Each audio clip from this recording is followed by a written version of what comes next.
Vena Melinda salah sebut nama, Ferry Irawan mengaku nyaris mau pulang.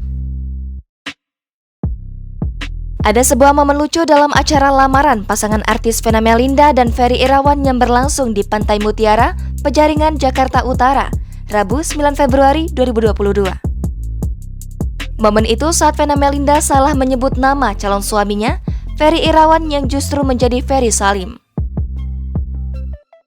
Mendengar nama itu, Ferry Irawan sempat ingin pulang. Kendati begitu, Vena Melinda menjelaskan alasan ia sampai salah menyebut nama Ferry Irawan.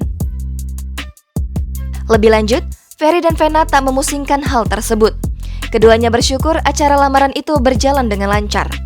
Sebagai informasi, acara lamaran Vena Melinda dan Ferry Irawan dihadiri kerabat serta keluarga dekat.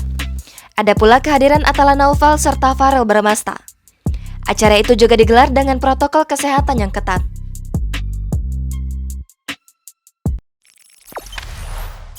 Jangan lupa subscribe, share, komen, dan like ya!